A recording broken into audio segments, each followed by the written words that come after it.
Hey, it's your buddy Peace and Harmony here with you here today. I had a question, an inquiry from a viewer who had asked to describe the gray rock method of dealing and handling a psychopath.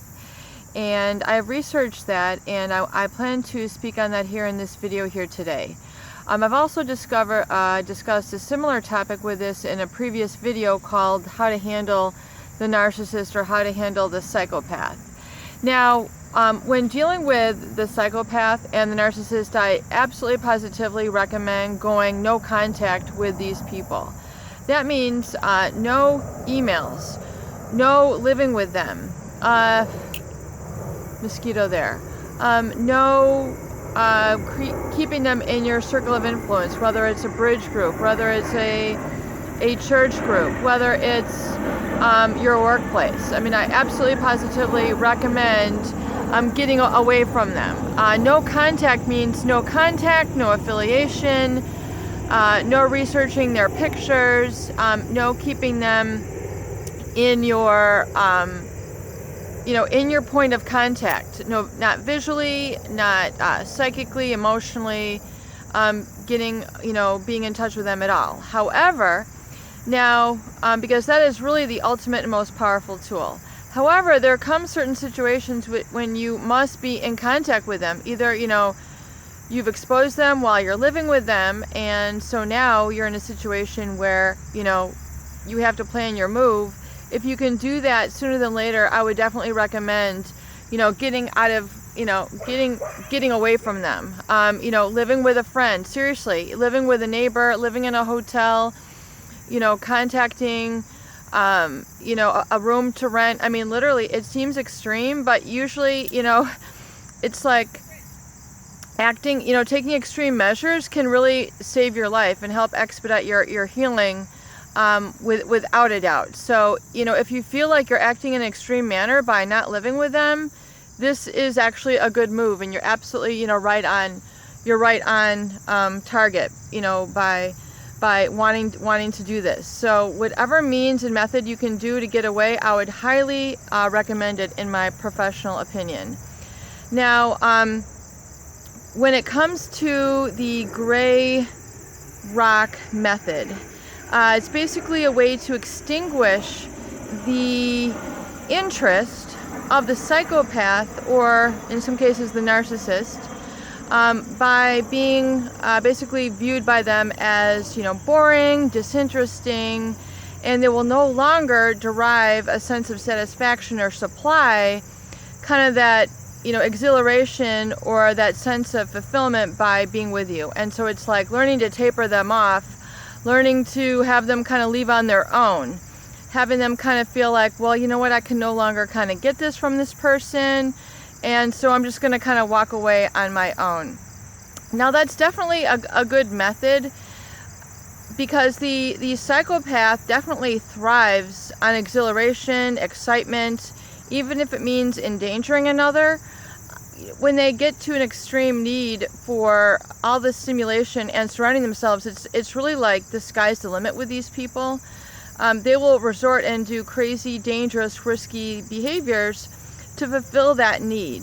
Think of it like a thirst. A person who's like crawling through the desert and is so thirsty that they'll like drink whatever is around because they're so thirsty. A psychopath is literally like driven to these extremes to surround themselves. They get bored very easily. They need this constant craving and stimulation.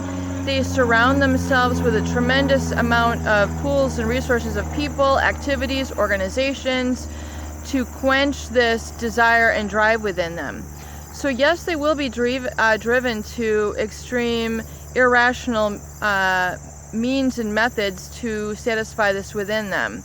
And you basically don't want to be part of this extreme measure.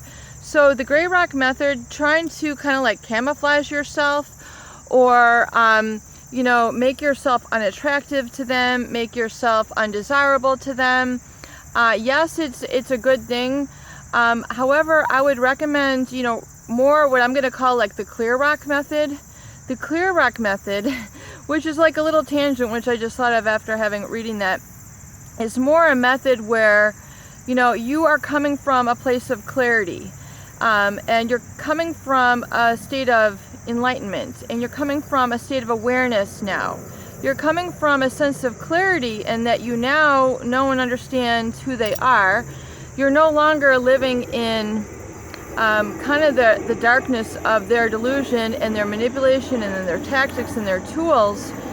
So you now are having a command of your emotional presence and your emotional reaction. You now have a command and a power over your communication with them. So rather than being typically reactive to them, reactive meaning, you know, kind of coming into their wavelength of communication. So instead of going through a habitual situation with them, habitual meaning like what you usually do with them. You know, I usually say, oh my God, your house is immaculate, or, you know, good job, you did a fantastic job on that project, or, you know, complimenting them, or, you know, saying I love you, or the different things that you have engaged in with this psychopath. You know, now after the discovery, you immediately need to go into what I'm going to call a clear rock state, which is coming from your sense of awareness and insight, and really react in these couple ways. Number one, I would describe as indifference. Having a complete mindset and locus of control that comes from within that is completely indifferent to them. In other words, indifference means a state of neutrality. I just don't care. And it's not like coming from a state of like, I don't care. You know, like it's not that. It's coming from a complete emotional neutrality state, a totally emotional neutral state where it's just like you just keep going. And if you're in a situation where you're still living with them, you're still in cohabitating with them, you can't get away from them right now, or they're in your workplace, and you know they're in a meeting, or you need to respond to them through lawyers or a court case or something of that nature, then you want to react with indifference, disinterest, and use very short replies, one-word replies. And I'm going to go into another technique here in just a moment. The psychopath will absolutely not want one-word replies. I mean, they'll you know, you're not feeding them a reaction. They're not getting that same juice. They're not getting that same satisfaction of feeling like that they're manipulating you and controlling you. So, if you use a one-word response to them will be very effective. And saying things like, coming from another topic that doesn't really relate, and this is called a pattern interrupt. So if they say, you know, I did this and this for the kids, you just, you know, kind of look over their shoulder and say something like, summer, and then you just keep walking. A pattern interrupt is something that is coming from a different sort of mindset. It's coming from a different train of thought that is really on a different wavelength. In other words, you need to carry this truth with you when you're still interacting with them. So a pattern interrupt is a very effective tool for you to incorporate with the tool of indifference. And it will have no emotional charge to it. It will seem very flat. If you feel like you're uncomfortable using this method, that is a great sign. You absolutely positively need to feel like you're uncomfortable using this, because it's different from what you're used to feeling around them. You know, you're used to feeling like, you know, trying to correct them, trying to resolve the relationship, trying to help them, you know, being excited for them, you know, being all these different ways. And, you know, and that's your current comfort level. You no longer, you know, want to come from that space. You want to come from a discovery standpoint of being now indifferent, which means having no emotional charge to your communication with them. As I recommend, if it's done via email, it's a cut and paste. Your verbal communication with them should also be a similar cut and paste sort of response. And it's not and it's not to come off as a way of reacting to them. It's meant to come off in a way of responding with really the bare ultimate minimum that is required in that situation, along with what I'm going to call a pattern interrupt. So, for example, they're communicating with you, I'm going to work today. And then you just say, oh, milk. And then, you go and get the milk. You kind of change the topic, but if you have to respond to them, you come from a little bit of a different angle. I'm going to go into this in more in-depth in further details, but I just wanted to respond to you with that request. I definitely think it's a good idea to kind of not interest them anymore, but I don't think it's a good idea to become overly, make yourself unattractive to them, because you do not need to discredit yourself. You do not need to undersell yourself and the great person that you are. So, like trying to not shower and soak around or mope around and being depressed, and because then they're still having power over you, and then they're still winning.